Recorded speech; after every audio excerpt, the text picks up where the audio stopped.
કેન્દ્રીય ગૃહમંત્રી અમિત શાહ 17 અને 18 મેના રોજ ગુજરાતની મુલાકાતે આવશે. ગાંધીનગર અને અમદાવાદમાં કરોડોના વિકાસ કાર્યોનું લોકાર્પણ અને ખાતમુહૂર્ત કરશે.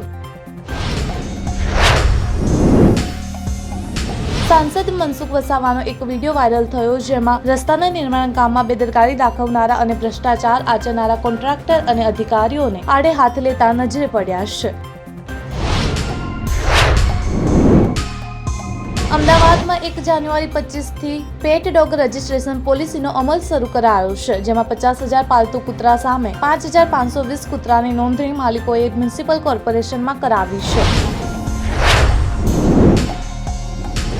ટાટા મોટર્સની ઇલેક્ટ્રિક કાર પર મે 2025માં બમ્પર ડિસ્કાઉન્ટ મળી રહ્યું છે. ટાટા મોટર્સે EV રેન્જ પર 1.86 લાખ રૂપિયા સુધીનું ડિસ્કાઉન્ટની ઘોષણા કરી છે.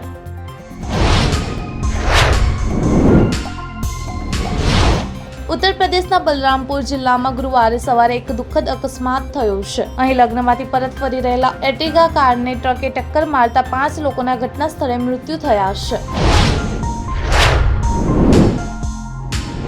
સુપ્રીમ કોર્ટમાં એક નવી રીટ અરજી દાખલ કરવામાં આવી છે, જેમાં પીડિતોને પાછા બોલાવી સન્માન આપવા 50 લાખનું વળતર અને તેમના રહેવાની પરમિટ આપવાની પણ માંગ કરી છે.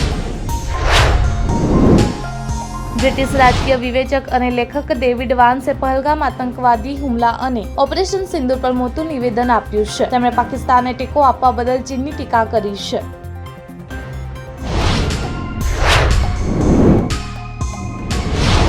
પાકિસ્તાન સ્થિત ઘણા સોશિયલ મીડિયા પર વાયરલ થઈ રહેલા એક જૂના ફોટાને ભારતીય વાયુસેના રાફેલ પાયલટના અંતિમ સંસ્કાર તરીકે દાવો કરવામાં આવી રહ્યો છે.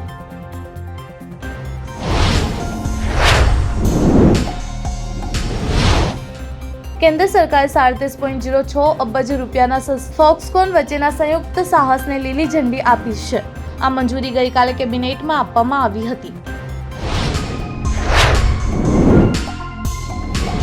મણિપુરના ચંદેલ જિલ્લામાં બુધવારે આસામ રાઇફલ્સની એક યુનિટ સાથે ભારે અથડામણમાં કમસે કમ 10 ઉગ્રવાદીઓ માર્યા ગયા છે. અધિકારીઓએ આ જાણકારી આપી હતી. અભિયાન હજુ ચાલુ છે.